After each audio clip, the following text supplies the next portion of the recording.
En manchette ce soir, on recherche toujours l'adolescente de 14 ans qui a vérifié lors de l'achat d'une maison et un nouveau parc pour les aînés à l'Ange-Gardien.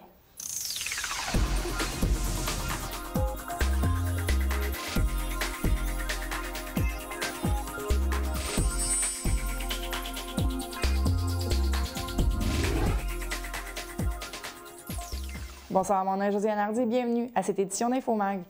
Mise à jour dans le dossier de l'adolescent disparu dans la rivière des Outaouais, les plongeurs de la Sûreté du Québec ont repris les recherches en matinée pour tenter de localiser Sean Lalonde-Laframboise, cet adolescent de 14 ans qui s'est possiblement noyé dans la rivière des Outaouais. Les recherches en sont donc à leur troisième journée. Les plongeurs de la SQ ont déployé des efforts mardi et mercredi pour retrouver le jeune homme. Il faut rappeler que Sean Lalonde-Laframboise est accompagné de son ami de 16 ans lors des événements. Les pompiers ont été en mesure de le secourir sur une banquise vers les 22h30 derrière l'usine de produits forestiers Résolu à Gatineau. Selon les dernières constatations, c'est la glace qui aurait cédé sous le poids des deux jeunes hommes. Lorsque vous achetez une nouvelle propriété, que vérifiez-vous? Oui, la maison se doit d'être inspectée, mais est-ce que vous attardez au terrain où se retrouve la maison, tout comme les alentours? C'est la constatation qu'a fait un résident de l'Ange-Gardien lors du dernier conseil de ville. S'étant procuré un terrain dans les années 1990, l'homme désire maintenant se construire une maison. Mais c'est chose impossible car le terrain est maintenant du zonage commercial. C'est une situation qui arrive plus fréquemment que l'on peut croire. Des gens tombent amoureux d'une maison sans s'attarder aux alentours et ce qui risque d'apparaître au fil des années. Que ce soit un zonage commercial, industriel avec une carrière qui émet des détonations de dynamitage ou encore des milieux humides, tout se devrait d'être vérifié car souvent la municipalité ne peut rien y faire. C'est le constat que font plusieurs citoyens quelques temps après avoir aménagé dans leur maison de rêve, comme l'explique le maire Robert Goulet. Oui, c'est aberrant de réaliser ici à la municipalité, c'est la même chose, je présume, dans toutes les autres municipalités, que beaucoup de personnes ne savent pas dans quel zonage ils se situent, qu'est-ce qui est permissible, qu'est-ce qui ne l'est pas, qu'est-ce qu'il y a derrière chez eux. Et ils sont surpris de voir à un moment donné qu'il y a des contraintes. Et ils voudraient faire des choses, mais ce n'est pas possible en vertu des règlements, en vertu des lois, etc., etc. Alors, c'est sûr que ça lui crée un problème. Dans ce cas-ci, monsieur est au bout d'un chemin qui est zoné commercial dans son ensemble et il voudrait un changement de zonage pour son terrain à lui, pour se construire une maison. Alors, ça lui rendre un mauvais service de lui permettre de se construire une maison au bout de ce chemin-là, qui éventuellement deviendra commercial à outrance. Et puis, pour nous, de perdre un terrain commercial pour donner des services aux autres citoyens de la municipalité, c'est aussi une chose qu'on ne doit pas faire. Alors, c'est la raison pour laquelle on a refusé ce soir sa demande de changement de zonage.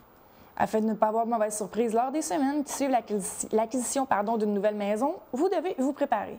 Saviez-vous que vous pouvez vous rendre à la municipalité afin de demander des renseignements sur le terrain où se situe la propriété et ses environs? La municipalité n'est pas responsable d'informer en premier lieu les citoyens sur tout ce qui se déroule alentour. C'est plutôt l'inverse et les citoyens sont invités à aller prendre des renseignements sur le zonage de leur terrain et s'informer des alentours, tout comme l'indique M. Goulet. Bien, on le souhaite, non seulement pour les terrains, mais aussi pour les maisons, lorsque les gens s'achètent des maisons. Alors, les gens font ces transactions-là sans passer par la municipalité. C'est pas nous qui en sommes responsables. Alors, ils font affaire à des agents d'immeubles et tout ça. Puis, finalement, souvent, après quelques semaines, quelques mois, ils réalisent qu'il y a des choses qui sont moins agréables dans leur voisinage.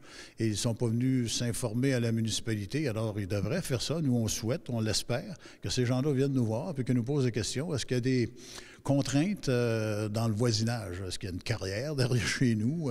Est-ce qu'il y a un milieu humide qui peut être dangereux ou qui amène des moustiques? Toutes sortes de choses. Alors, il s'agit de s'informer. Quel est le zonage? Est-ce que c'est dans le zonage approprié ou il y a un zonage industriel juste à côté, puis 5 ans plus tard, il y a une usine qui se construit à côté de chez eux? C'est pas drôle non plus. Alors, toutes ces choses-là, nous, ne sachant pas qui fait des transactions immobilières sur le territoire, on ne peut pas les aviser. C'est à eux, c'est leur responsabilité de venir nous voir, puis on va les informer de cette situation-là. Vous avez été nombreux à vous déplacer lors du long congé pascal. Bien qu'aucun décès n'ait eu lieu, le bilan des collisions et de la conduite avec les facultés affaiblies est en hausse si on compare à l'année précédente. Les opérations de la Sûreté du Québec ont permis l'arrestation de 8 personnes ayant les facultés affaiblies. L'an passé, 5 personnes avaient été mises en état d'arrestation. 7 personnes ont été blessées au courant du long week-end, soit un de plus qu'en 2014. C'est un total de 681 constats d'infraction pour la MRC de Pontiac, Papineau, d'Antoine Labelle, de Vallée de la Gatineau qui ont été remis. L'an dernier, c'était un total de 728 constats d'infraction qui avaient été distribués. Dans le même ordre d'idée, tous les services de police québécois tenaient, je vous le rappelle, l'opération Texte-tu du 23 au 29 mars dernier. Les policiers des services de police de tout ordre québécois ont remis plus de 3000 constats d'infraction, notamment l'utilisation du cellulaire au volant. Je vous rappelle que le seul fait de tenir l'appareil dans vos mains, que ce soit seulement pour regarder l'heure ou encore texter, constitue une infraction en soi.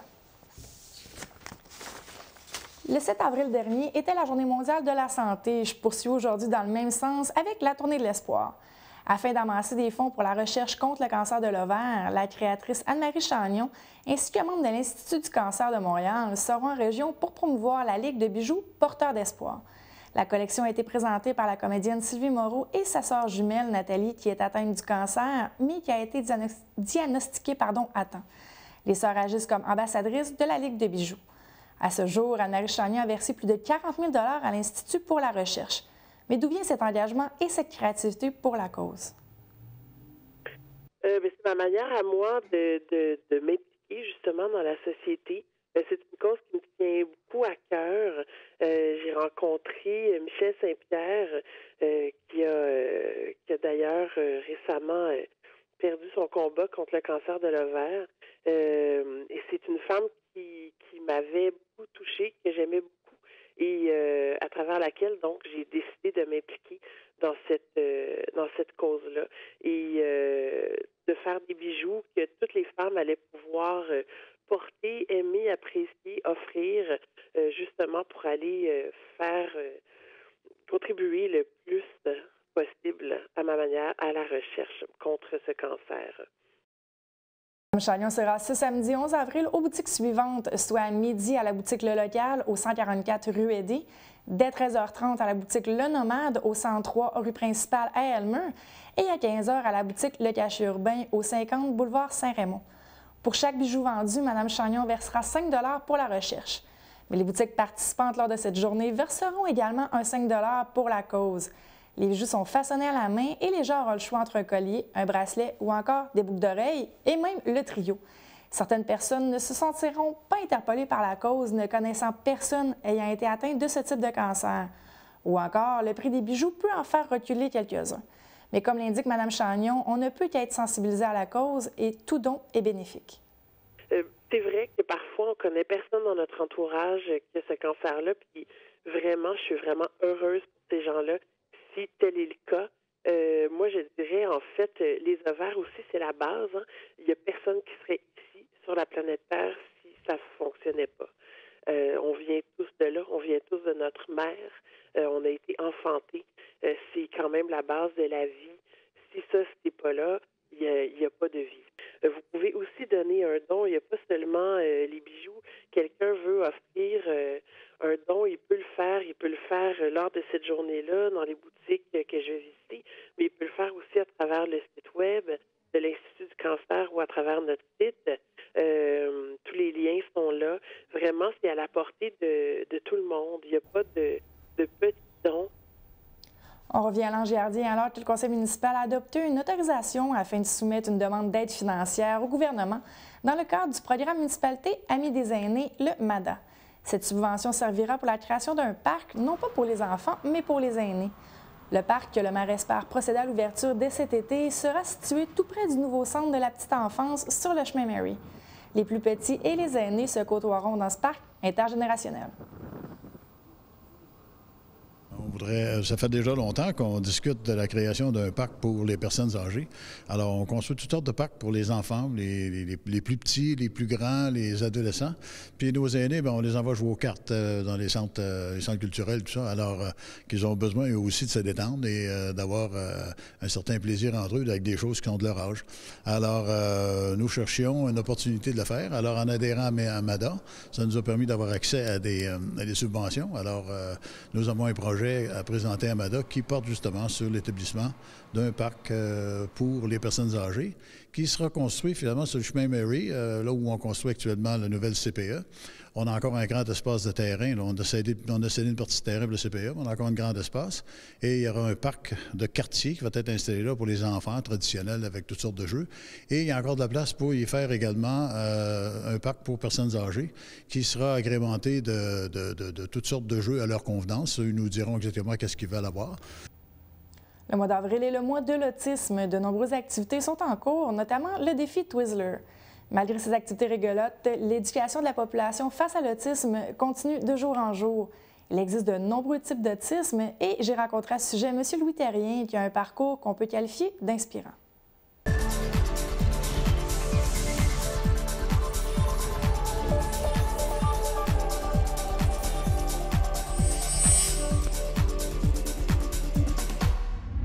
Monsieur Louis Terrien, bonsoir. Bonsoir. D'abord, on est dans le mois de l'autisme et si je ne me trompe pas, vous avez déjà été porte-parole du mois de l'autisme.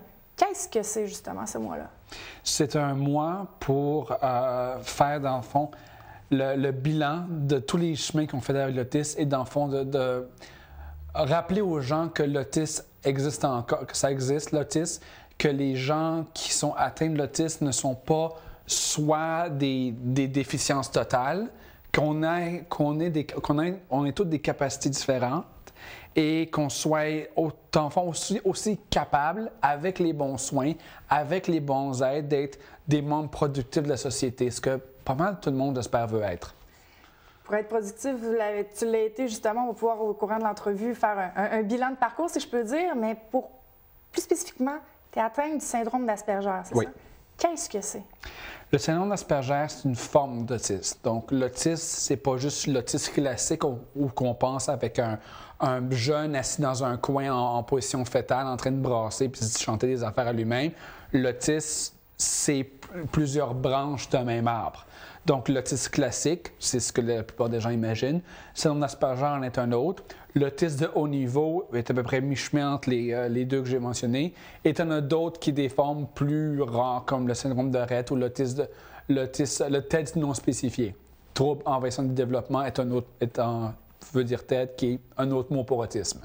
Souvent, les gens vont rencontrer une ou deux personnes avec le spectre de l'autisme et vont catégoriser tous les autistes dans le même panier. Exactement. La perception des gens de 31 ans, est-ce que c'est un combat continuel? Oui, parce qu'en tant qu'être humain, n'importe qui grandit, n'importe qui évolue. Quelqu'un qui a 16 ans n'agit pas comme quelqu'un qui a 32 ans. Du moins, j'espère, là. Mais c'est le même cas avec les gens qui ont le syndrome d'Asperger comme moi. À 15 ans, j'étais une menace sur deux pattes, une bombe à retardement, comme beaucoup d'adolescents, avec des difficultés spécifiques, bien entendu. À 31 ans, j'ai évolué. En ce moment, j'ai ma propre maison, j'ai mon propre emploi. Je suis absolument indépendant, mais il a fallu que je travaille pour me rendre là. Il a fallu que j'apprenne. J'avais des défis supplémentaires pour me rendre là. Ceci dit, avec les bons outils et le bon soutien, je me suis rendu là. À 31 ans, le combat est différent parce qu'en ce moment, si je ne le mentionne pas, ça ne paraît pas. Donc, les défis, par exemple, à l'intérieur ici, sont encore là. Il y a encore certaines choses que j'ai la difficulté à saisir ou à comprendre immédiatement. Du côté de l'éducation, si je ne me trompe pas, les spécialistes avaient dit que tu finirais pas ton secondaire 5 et les pronostics ont été déjoués, là. Oui, en ce moment, j'ai un baccalauréat SA, donc majeur histoire, mineur développement international. Effectivement, c'est une des plusieurs victoires que j'ai eues dans ma vie, à dire que je finirais jamais mon secondaire, dire que je serais mieux de rester sur le bien-être social ou d'avoir un emploi. C'est si bon de montrer qu'on est capable. Il n'y a rien de plus décourageant quand tu veux t'intégrer, quand tu veux être productif, qu'il y a des gens qui sont placés, qui peuvent t'aider, qui peuvent te donner des services, de dire non, tu ne seras pas capable, t'es mieux d'abandonner. Puis c'est immensement satisfaisant quand tu éprouves qu'ils ont tort. Justement, qu'est-ce qui a fait en sorte que tu as continué à pousser dans toutes les sphères, que ce soit en éducation, que ce soit pour avoir ton emploi? Qu'est-ce qui t'a poussé à continuer? Bien, une des affaires qui a certainement aidé, c'est que j'ai mes parents qui m'ont soutenu tout le long. On est tous dans la famille incroyablement têtus, ce qui ne veut pas aider aussi. Autre que ça, les services, quand j'étais jeune, n'existaient pas vraiment. L'Asperger venait de, si on veut, redécouvert. On commençait à avoir des services. Donc, les services qui existaient aujourd'hui n'étaient absolument pas existants. Ou s'ils étaient existants, disons que c'était à travailler pour que tu sois capable. Moi, j'ai été diagnostiqué Asperger à 11 ans. Et se faire diagnostiquer avant l'âge d'école était un miracle des plus absolus. Aujourd'hui, se faire diagnostiquer avant l'âge de l'école, c'est extrêmement possible et, dans le fond, commun. Donc, les services sont beaucoup plus accessibles. là, en ce moment, la bataille au niveau des services aux adultes, parce que si je recule quand j'avais 21 ans, j'aurais eu besoin de services pour adultes et il n'y avait rien qui existait. Tu donnes des conférences, tu te promènes un peu pour justement sur ton parcours, comment tu as réussi à évoluer, comment tu as réussi à avancer. Qu'est-ce qu'on retrouve dans ces conférences-là?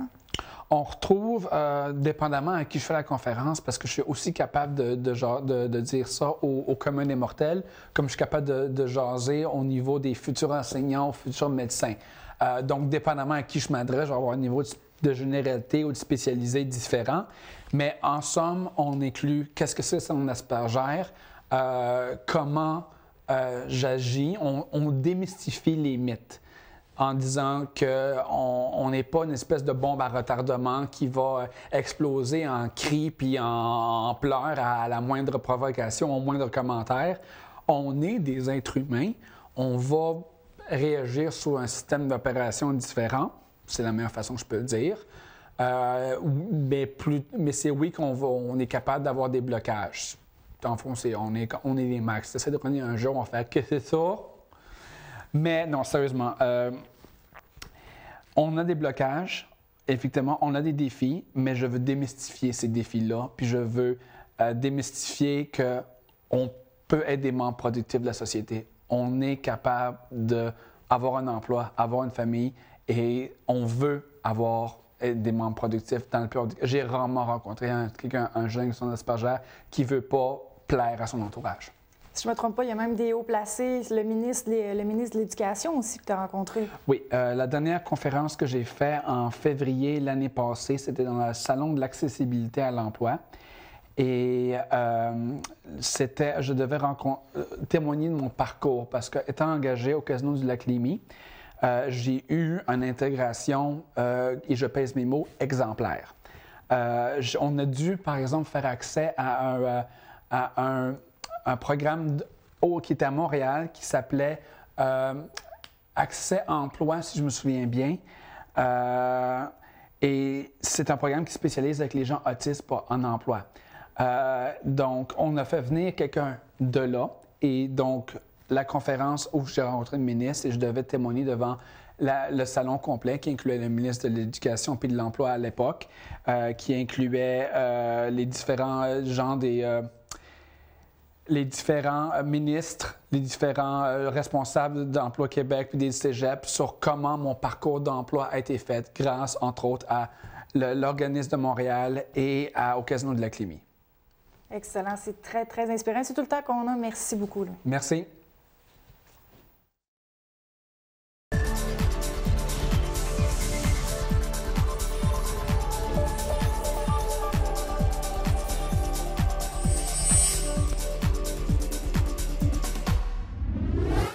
C'est l'heure des sports avec François. François, bonsoir. Bonsoir, Josiane. D'abord, comment ça, la tombe WC? Et oui, effectivement, on sait que la fin de semaine prochaine, là, ça va être la Coupe Dodge là, qui regroupe là, les équipes championnes là, des diverses régions là, du Québec. Bien, la tombe 2C, les voisins de Papineau, eux, vont s'en aller vers Ville-Marie, du côté du Témiscamingue. Ils ont remporté là, justement les éliminatoires de la Ligue. Alors, la victoire, c'est l'aboutissement d'une très belle saison là, pour cette équipe-là. Il faut se rappeler qu'à tombe 2C, c'est les premiers contacts là, avec le double lettre. Donc, ils ont participé à la finale consolation du tournoi à tombe de Hall, la demi-finale au tournoi à tombe de Joliette. Ils ont remporté justement les grands honneurs au tournoi à tombe de Terrebonne. Ils ont été finalistes ici même à Gatineau. Alors, on voit quand même la progression et on leur souhaite bonne chance à cette équipe. Excellent. Pour ça que les Olympiques sont en série. Effectivement, puis on sait, ils ont disposé là, de l'Armada Blainville-Boisbriand en 6 parties. On sait que les Olympiques avaient terminé 14e, Boisbriand avait terminé 3e. Performance du gardien de but François Brassard qui, dans au moins 2 des 4 victoires, a réellement fait la différence. Cependant, ça prend un effort d'équipe quand même là, pour arriver à battre là, des clubs justement qui ont fini dans le haut du classement. Eh bien, les prochains adversaires, c'est l'Océanique de Rimouski. Et ça ne sera pas facile, par exemple. L'Océanique a terminé premier. Alors, je ne pense pas que le miracle va se répéter. Moi, j'y vais avec Rimouski en 6 pour cette série-là. Excellent. Et c'est enregistré, Rimouski en 6. Et le prochain sujet laisse un peu perplexe, l'avenir des Mustangs. Oui, l'avenir des Mustangs. On sait que y a la Ligue, comme on la connaît, la Ligue Junior B de l'Est de l'Ontario, est appelée à se dissoudre à la fin de la présente campagne et que ce serait une Ligue Junior Tiers 2.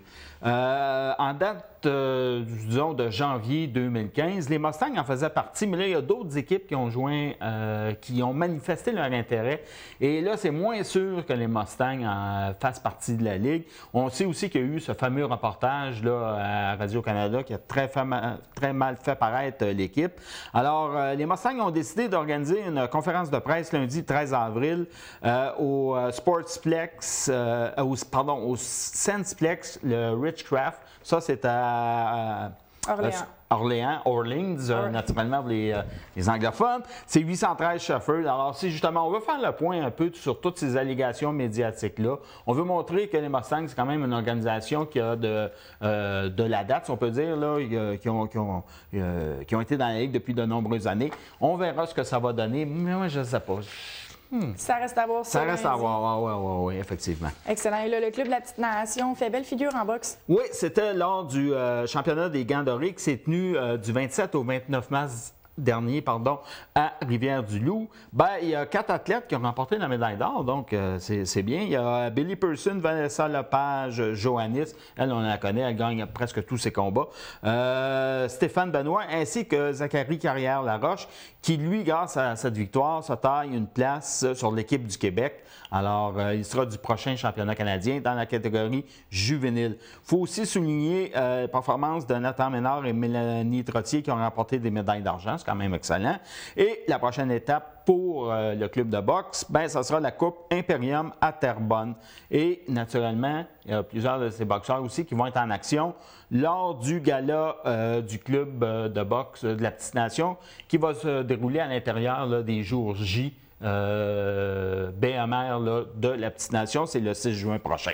Excellent. Et là, il y a justement un boxeur du Club de la Petite Nation qui va se battre à Québec. Oui, c'est Rudy René. Lui, il s'est battu en sous-carte du combat Adonis Stevenson et j'oublie le nom de l'autre boxeur. C'était en fin de semaine dernière. Lui, il s'en allait là. On l'avait choisi comme un faire-valoir, c'est-à-dire c'est quelqu'un pour... faire bien paraître son adversaire. C'est le contraire qui s'est produit. Il a gagné son combat par décision unanime des juges. C'était sa première victoire chez les professionnels. Et il a remercié M. Johannis du club de Petite Nation. Il dit depuis que c'est son entraîneur, toute sa mentalité a changé au niveau des affrontements en boxe. Alors, on lui souhaite bonne chance parce qu'il a quand même 36 ans. Excellent. Tu as déjà abordé le sujet du gala de boxe de la Petite Nation du Club BG.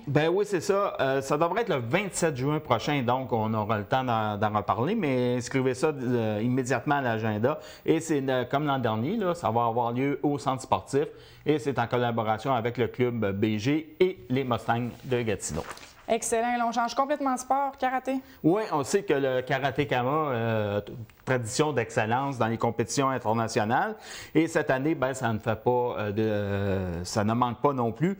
Le club a participé au US Open à Las Vegas. Et écoutez, il y a des athlètes là, qui se sont mis en évidence. Il y a Roxane Côté qui a remporté l'or. Camille Desjardins, Philippe Soucy également ont remporté des médailles d'or. Il y a Nicolas-Patrick Rivet qui a remporté l'argent et Camélie Boisvenu le bronze. Alors, encore une fois, Germain Bisson qui a su mener son équipe à de hauts sommets. Félicitations, c'est réellement une tradition d'excellence du côté du karaté-kama. Et ça va plonger en fin de semaine. Ah oui, là, écoutez, ça, c'est peut-être l'événement de la fin de semaine, là, parce qu'on sait que samedi, on ne sait pas si ça va être beau. Dimanche, oui. Mais c'est la Coupe Canada. Ça va avoir lieu samedi et dimanche, 11 et 12 avril. Écoutez, là, c'est pas juste des espoirs, c'est pas juste des membres de l'équipe nationale.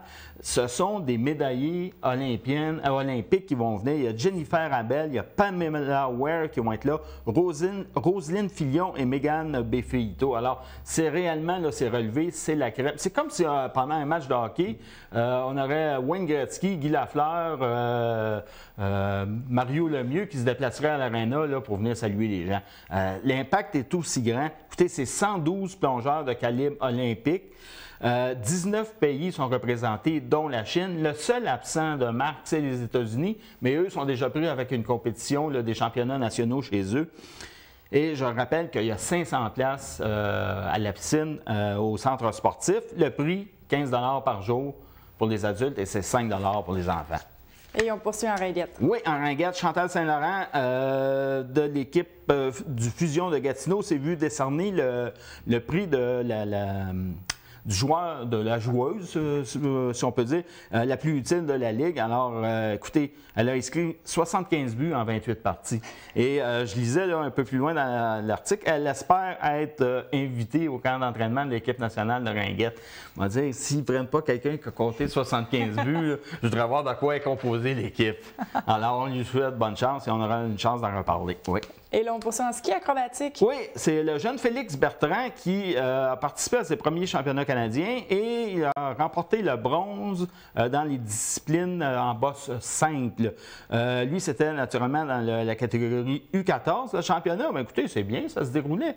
Pas ici au Mont-Cascade, c'était à Silver Star, ça c'est en Colombie-Britannique, donc c'est une belle expérience pour le jeune. Puis déjà, là, un bronze, il a dit qu'il a eu de la difficulté à s'adapter parce que naturellement, les conditions de neige... sont pas pareilles. Non, c'est pas pareil comme ici. Mais écoutez, à 12 ans, là, c'est quand même le plus jeune de sa catégorie. Et il s'est aussi classé 5e dans la discipline des bosses et en duel 11e. Et 20e en slopestyle. Alors, un bel avenir, un nom qu'on va entendre parler à nouveau. Alors, félicitations à Félix. Et là, même si Dame Nature nous a fait un tapis blanc ce matin, tu nous parles de golf. Oui, bien écoutez, du côté d'Ottawa Golf, là, dans le sud d'Ottawa, là, en allant vers le fleuve Saint-Laurent, il y a des golfs qui sont marqués ouverts, mais tentativement. Là, je pense qu'en fin de semaine, ça va être un peu trop de bonheur. Mais c'est pour ça que j'ai demandé à notre cher Sébastien de vous montrer le tableau pour la semaine prochaine. Et là, réellement, là, si Météo Média ne s'est pas trompé, c'est réellement excellent. D'ailleurs, moi, je passe à tous les matins à côté du club de golf Tecumseh et je peux vous dire qu'il ne reste simplement que des plaques de neige. Oui, il y a de l'eau sur le terrain, mais là, si on prend des journées où il fait 15, 16 et même 18 et que ça ne gèle plus le jour, bien là, ça va aller vite. Moi, je vous garantis, en fin de semaine prochaine, il y aura du golf. En attendant, c'est en fin de semaine, regardez le Masters à la télévision, championnat du monde unique sur un parcours extraordinaire. Excellent. Merci beaucoup, François. Ça m'a fait plaisir. Je vous remercie d'avoir été des nôtres. Je vous rappelle que la TVC est en campagne de financement tout le long du mois d'avril et le mois de mai. Donc, vous pouvez passer à la station, venir chercher votre carte de membre et ainsi encourager votre TVC à poursuivre ses activités. Donc, je vous remercie d'avoir été des nôtres. On se reparle la semaine prochaine pour un autre Infomag. Je vous rappelle, vous pouvez aller sur le site Internet pour voir toutes les émissions. Passez une très bonne soirée.